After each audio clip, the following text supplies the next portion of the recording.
Hello there, friends. Welcome to BJJ Meditations. This is BJJ Meditations episode number 95. I'm your host, Joe Hannan, Joe from Jersey. Joe enjoying my new studio space. It's a man cave of sorts.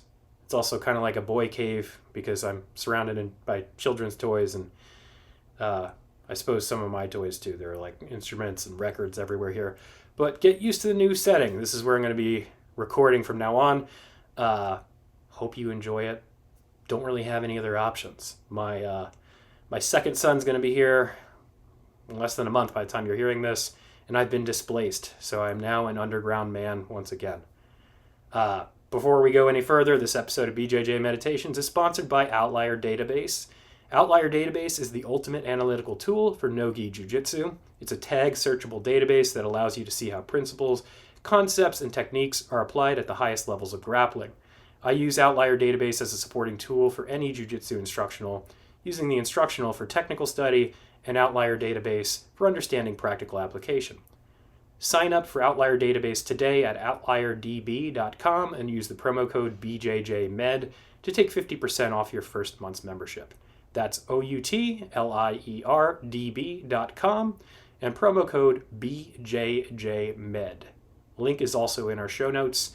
And thank you to the man, Jake Luigi, and Outlier Database for supporting this podcast. Hello there, friends. Welcome back to BJJ Meditations. This is BJJ Meditations, episode 95. I'm your host, Joe Hannan, Joe from Jersey, not to be confused with Smoking Joe Frazier, Joey Lawrence, or Hollywood actor Joey Slotnick. It was another easy night of training at Princeton Brazilian Jiu-Jitsu. I completely dominated the intro to fundamentals class of Princeton Brazilian Jiu-Jitsu.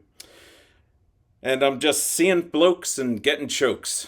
That's the name of the game here, folks. You come here to hear my thoughts, hear my dreams, listen to my fears, and to be 100% honest here, in this world of podcasting, there are a lot of jiu-jitsu podcasts that you could listen to, and I strive to bring you the highest quality jiu-jitsu podcast that someone can bring.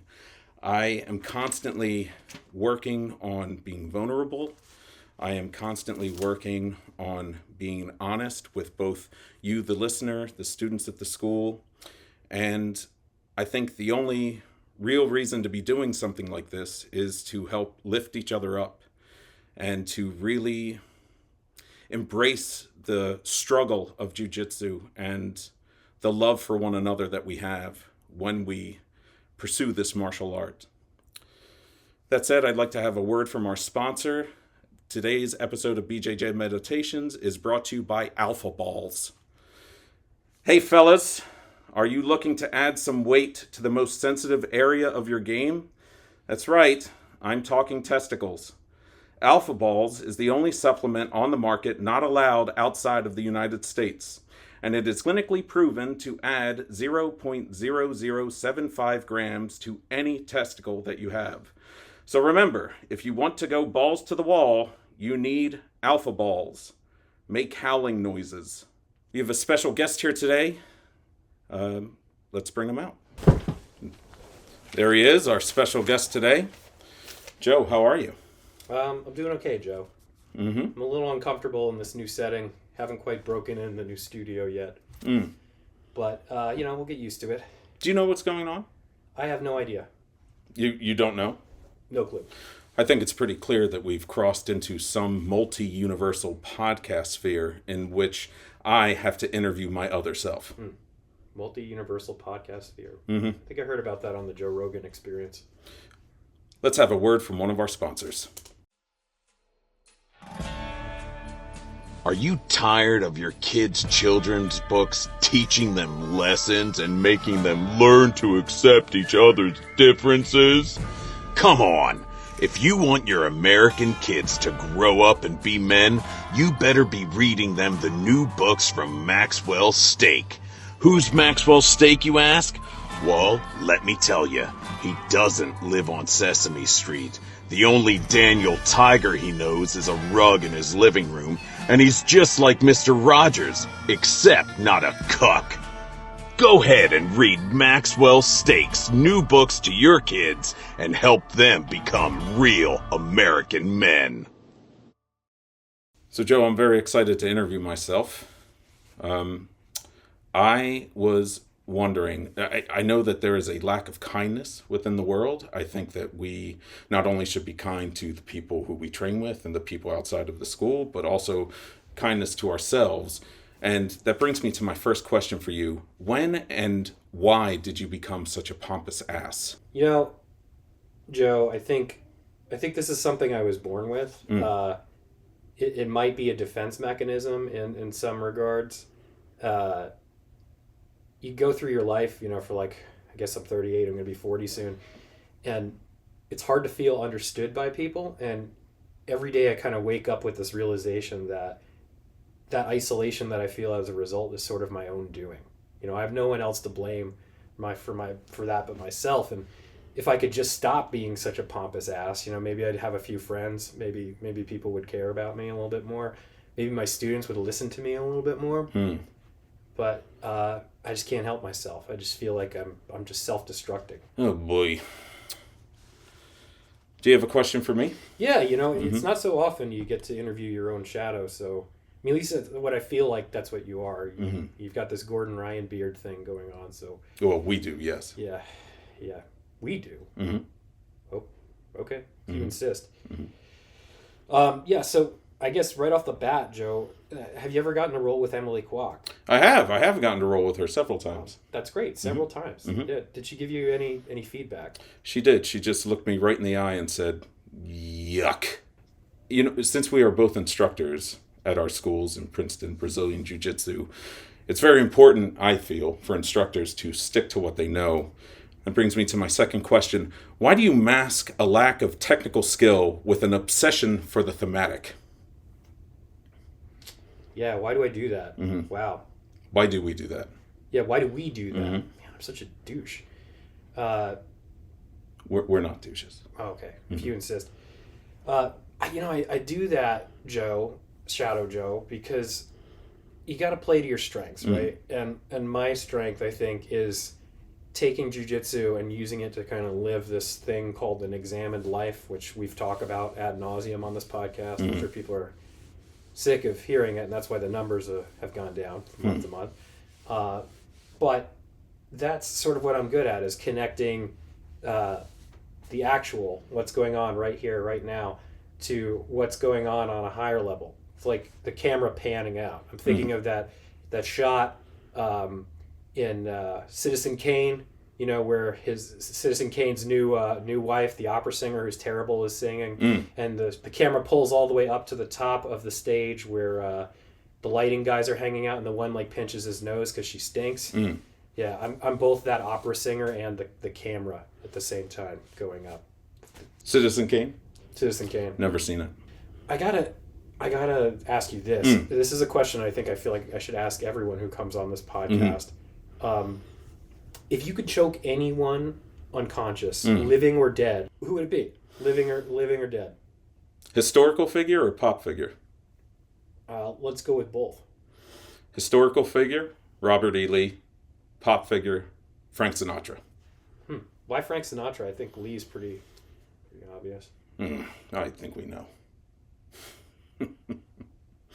Joe, in jiu-jitsu, we both know that winning isn't everything. There's a lot of people tend to think that there's winning and there's learning.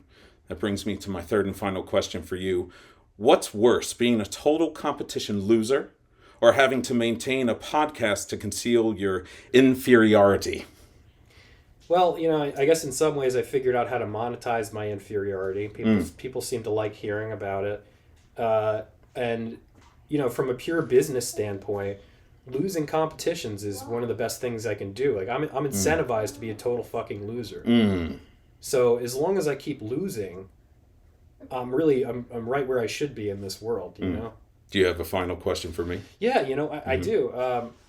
I can't help but observe this in the training room when we're training together, but do you enjoy choking the ever-living shit out of white belts?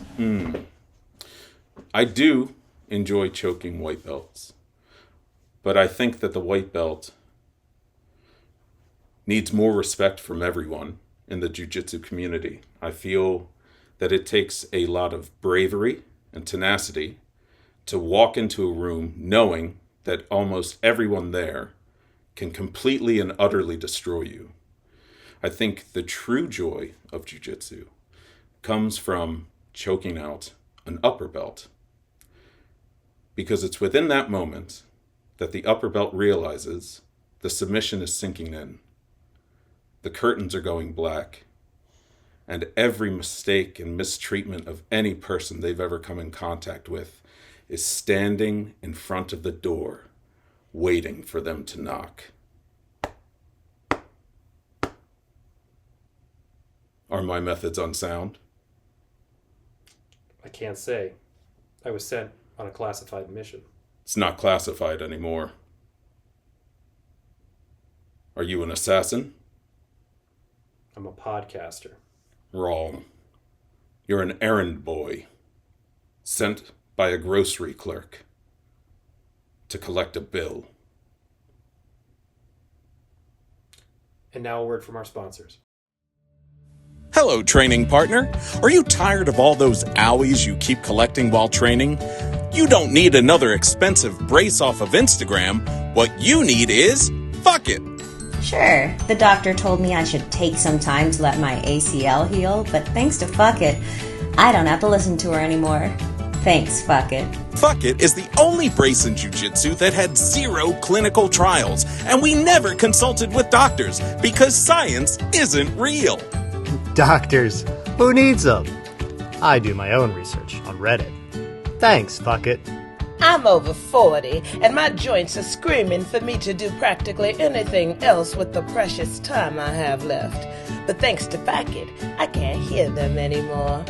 Thanks, Fuck It. The next time you go to train, make sure to just say, fuck it. Well, Joe, I want to thank you for your honesty, for your vulnerability, and I think we both have been able to grow and learn from each other in this interview. I want to thank us for our kindness and our understanding and for always raising the bar.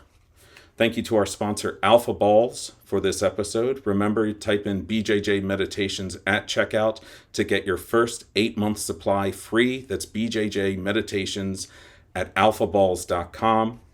And you can always follow me at BJJ Meditations Instagram, TikTok, and Outlook Express. Yeah, Joe, I had a question about the alpha balls, actually. Yes. I'm a former science and medical journalist here, so I just can't resist. I mean, as you know, I believe it was 0.00076 grams. 0.0075 grams. Guaranteed. Mm-hmm. How does one go about verifying that? Like, how, if I wanted to, like, weigh my balls to assess growth, like, am I putting them on a scale? Am I, like, dunking them in a fish tank and collecting the water that gets displaced and measuring that? Like, how did, I'm assuming this is like a peer-reviewed trial. Like, can you just tell me a little bit about how they figured this out at Alpha Balls? Yes, it's just a very tiny scale. Oh, okay. Yeah, that makes sense. Thank you. Thank you for listening, folks. It was a real pleasure to break in the new studio here with you. I hope you enjoyed this episode of BJJ Meditations. It was certainly interesting for me. As always, thank you to our sponsor, the good old folks at Outlier Database, chief among them, Mr. Jake Luigi, who decided to sponsor this little podcast. Thank you, Jake. Use BJJ Med as your checkout code to, I believe you get your first month's membership for free if you use the code BJJ Med. We'll put a link to that in our show notes. I think this episode is going to come out, the week of John Thomas's appearance at Princeton BJJ. So that's welcome. Anyone from any school, anywhere is welcome to come to that seminar. He's going to be teaching collar sleeve with matrix and crab ride stuff connected. This is a good option for people, for students of all levels, I think, because, if you've been a student at Princeton BJJ, so far the curriculum has gone from closed guard to half guard to collar sleeve. Collar sleeve is a great answer if somebody stands inside of your closed guard or half guard. And then we'll have the spice of the crab ride and matrix stuff for the upper belts in the room, or for anyone who's curious about them. I'm probably going to pick Jonathan's brain about Keymaster too, because I think that's a great transition.